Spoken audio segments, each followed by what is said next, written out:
Alright, salut tout le monde, guys. Donc, aujourd'hui, vidéo sur le Buyer's Journey que tes clients vivent et que tu ignores peut-être. Donc, on va parler de cela aujourd'hui. Donc, tes prospects, ils pensent pas à toi, ils pensent à leurs problèmes. Et si tu veux devenir indispensable à cette réflexion-là, pas juste au moment où ils sont prêts à acheter, mais bien avant et bien après, tu dois comprendre qu'un parcours client complet, ça a 7 étapes distinctes. La plupart des entrepreneurs n'en pilotent activement que 2. On va voir lesquelles juste ici. Donc, si... Wow, ça lag. On est-tu good? Ben non. Wow. On est back. Ça lag. Alright.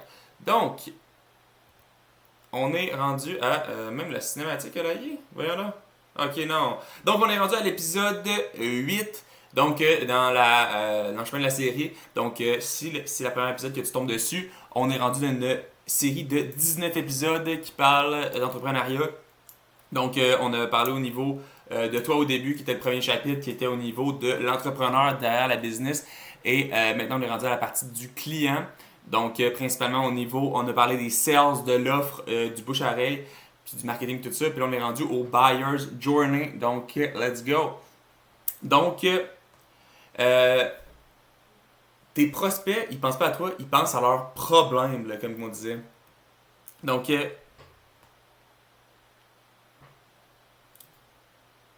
Tony Parinello, dans 5 Minutes with Vito, un livre qui parle de gestion puis de priorisation, il dit que 90 secondes, c'est le temps qu'un Vito, donc ça c'est le vrai décideur de business, ça veut dire Vito c'est Very Important Top Officer, il prend pour juger si ton opportunité mérite son attention. 90 secondes, hey, c'est quick là. Donc,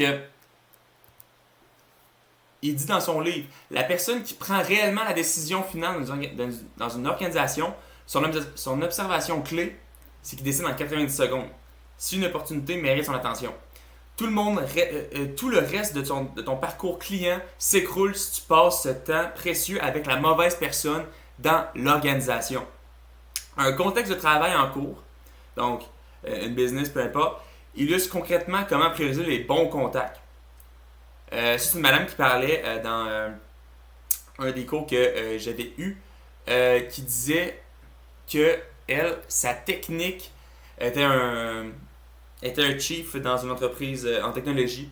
Elle disait que elle, ce qu'elle faisait, elle se donnait un objectif de luncher avec 2 nouvelles personnes par semaine systématiquement. Pas au hasard, mais en ciblant délibérément qui pourrait être ce fameux décideur. Et surtout, aller directement chez le client, physiquement, plutôt que d'attendre que la relation se bâtisse à distance. La note de cours résume l'esprit de l'approche. Donc, ça, c'est une note que j'ai prise. Voir des clients ou des nouveaux contacts chaque jour et leur poser une question simple. C'est quoi tes problématiques? Qu'est-ce qui t'empêche de dormir? Donc, d'aller parler directement aux personnes. Donc, à ton ICP, à ton client idéal. Va lui parler, va luncher avec lui, va lui poser des questions pour savoir c'est quoi ses problématiques en ce moment. C'est qu'est-ce qui lui empêche de dormir? C'est quoi son bottleneck, tu sais? Puis c'est en parlant aux gens que tu vas comprendre c'est quoi leur problématique. Le Buyer's Journey commence donc bien avant ton entonnoir de marketing. Il commence par savoir identifier qui dans l'organisation a réellement le pouvoir de dire oui. Ça, c'est ton ICP. Ton ICP, puis la personne d'entreprise que tu vas devoir contacter là-dedans. Le décideur. Puis construire une vraie relation avec cette personne-là avant même d'avoir une offre à présenter. Puis une fois que tu as la bonne personne devant toi, comment tu deviens vraiment indispensable à sa réflexion plutôt que de juste juste un autre vendeur de plus dans sa boîte courriel. Un investisseur célèbre pose une question qui change tout. Donc, en créant une relation avec ton client, avec la bonne personne, en lui posant les bonnes questions, quand tu vas comprendre sa réalité, tu vas diagnostiquer que vous êtes la bonne entreprise pour résoudre sa problématique. Puis, ça va augmenter tes chances énormément de lui vendre au final. Parce que tu résous réellement son besoin, tu comprends sa problématique, puis après ça, tu peux ajuster le tir pour tous tes autres clients, toutes les autres entreprises de ton ICP qui fit avec qui a le même profil que lui que tu rencontres. Parce que si lui est dans cette industrie-là, puis il vit telle problématique à chaque jour, puis c'est un gros pain, un gros bottleneck, probablement que toutes les personnes dans son industrie vivent la même chose. Donc ça devient des clients potentiels après ça. Donc, la question de Peter Thiel, c'est le cofondateur de PayPal, il dit « Qu'est-ce que tu vois que ton client ne voit pas encore dans son propre problème? » Ça, appliqué à l'évaluation d'une entreprise, cette question sert à identifier les convictions contrariennes qui créent un véritable avantage. Donc, appliqué cette fois à ton parcours client, la question se transforme en « Qu'est-ce que tu vois dans le problème de ton client que lui ne voit pas encore? » Devenir indispensable à la réflexion d'un prospect, ce n'est pas répéter ce qu'il sait déjà sur son propre problème, c'est lui apporter une perspective qu'il n'avait pas encore envisagée. C'est cette perspective-là, pas ton produit, qui fait de toi la référence à laquelle il repense chaque fois que le sujet revient sur la table. Tu y amènes une autre perspective. Peut-être que lui, il voit le gros problème comme ça, mais il est trop face au problème. Tout arrive, tu vas trouver une autre perspective. Ok, tu penses que c'est ça ton problème? Moi, je dis que c'est ça ton problème. Nous, on est spécialisé à régler ce problème-là. Puis, lui, ça y ouvre une autre perspective. Tu deviens incomparable avec les autres. Peut-être qu'ils ont une offre peut-être générique. Toi, tu as une offre qui est précise, qui est chirurgicale dans la précision de comment tu vas le régler. Puis dans l'efficacité aussi. Donc, tu deviens incomparable. Donc, pour situer où cette conversation se place dans un parcours plus large, la méthodologie du Business Growth Model Funnel, enseignée dans un des cours un cours de marketing que j'avais eu dans un gros groupe entrepreneurial, il dit que ça se cartographie en 7 étapes distinctes que chaque client traverse. Donc, brand et exposure, première étape. Le marché, il découvre que tu existes. 2. Marketing. Il s'éduque sur ta solution. Il va voir c'est quoi les possibilités. Sales. L'échange de valeur. 2. Après ça, opération. Donc, tu livres ce que tu as promis. Après ça, account management. Tu t'assures qu'il reste satisfait. Ensuite ça, customer success. Il continue d'acheter année après année. Puis après ça, lead generation. Il te réfère de nouveaux clients. Puis là, la boucle est fermée. Puis chaque étape insiste la méthode. La méthode doit avoir un responsable clair. Donc sur chacun des points ici, il doit y avoir un responsable qui est dédié à cette tâche-là, qui est excellent pour le faire. Sinon, tu crées des zones qui sont floues, puis ça va apparaître, puis c'est exactement là que les clients se perdent. S'il y a un des points qu'il n'y a pas une personne qui est dédiée spécifiquement à cette tâche-là, ça va faire ton bottleneck, les clients vont se perdre là-dedans, ça va être moins efficace. Donc, déjà là, vous avez 7 points ici, ça peut être directement 7 employés à avoir en premier, ces 7-là. Ou au moins en avoir, essayer de boucher les trous dans chacun d'eux, le plus rapidement possible. Donc, partie 3, le contrat signé n'est pas la fin du voyage. Une méthodologie de mesure de parcours client documente un chiffre qui devrait inquiéter n'importe quel entrepreneur. 47% des ventes conclues n'achètent jamais réellement. Le contrat est signé, mais la valeur n'est jamais livrée ou consommée. Ce qui veut dire que ton entonnoir de vente traditionnel, qui s'arrête généralement à la signature, ignore complètement presque la moitié du vrai risque d'échec. Une approche vue en cours pour contrer directement ce problème, ça c'est dans mes cours qui est en lien avec le MBA, qui parlait que structurer l'offre en segments courts et successifs plutôt qu'en un engagement massif d'un coup. Donc concrètement, on commence avec un contrat de 100 jours, puis on enchaîne avec un autre 100 jours. Chaque segment rassure le client parce que le risque perçu diminue drastiquement. La logique derrière, c'est de verbaliser directement en cours. Il disait « Le besoin a besoin de diminuer son risque ».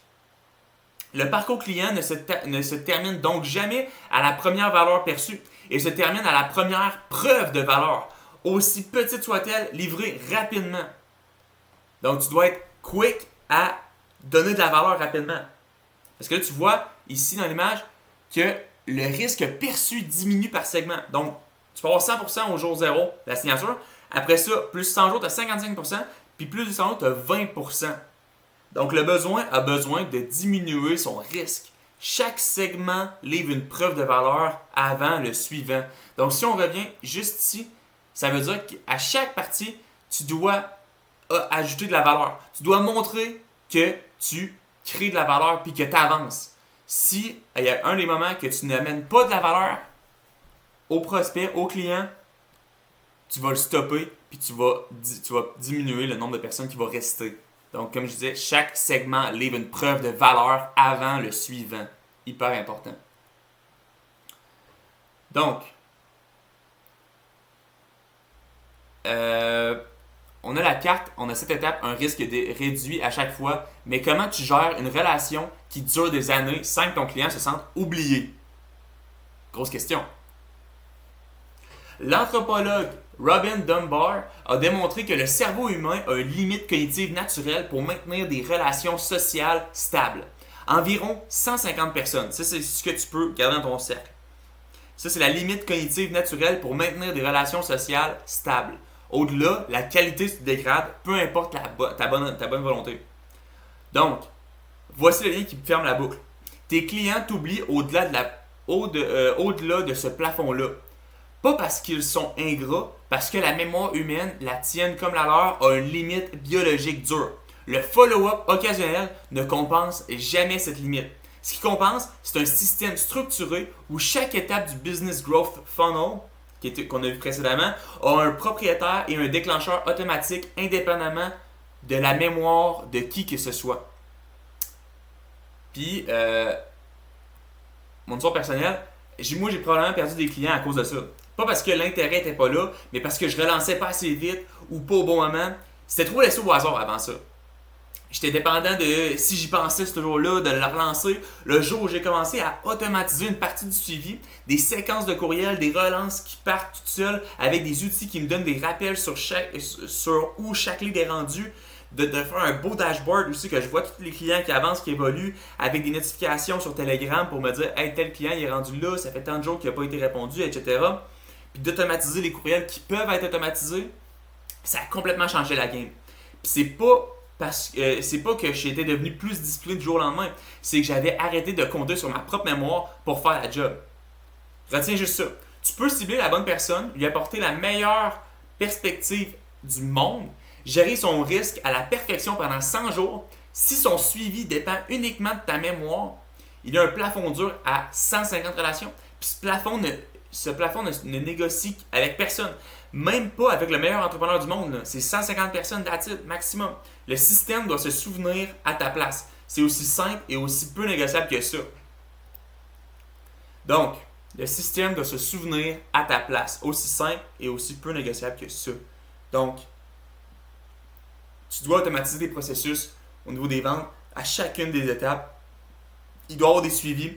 Il doit y avoir des choses qui sont automatiques parce que puis il doit y avoir des personnes qui sont dédiées à chacun des postes, à chacune des 7 étapes du business funnel, des ventes dans le fond. C'est hyper important. Donc, le Buyer's Journey a 7 étapes. Il n'y en a pas 2, il y en a 7. Chacune a un propriétaire, un risque à réduire et doit suivre au plafond naturel de 150 relations que ta mémoire ne peut pas dépasser.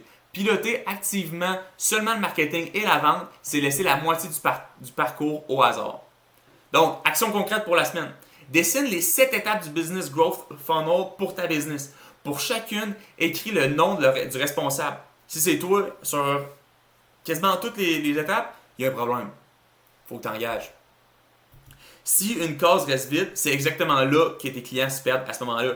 Donc, mets plus de focus là-dessus, va documenter c'est quoi les étapes, va préciser justement comment cette partie-là doit être faite. Donc, tu as les 7 étapes, va voir c'est quoi les rôles de chacun, que chaque personne ait des rôles, que chaque étape ait une personne qui est dédiée, des processus clés, puis si tu peux automatiser ça, automatise ça au maximum. Ça va t'aider énormément. Donc, C'est tout pour cet épisode-là. Donc, passez une très bonne journée, puis on se voit à la prochaine épisode. Ciao!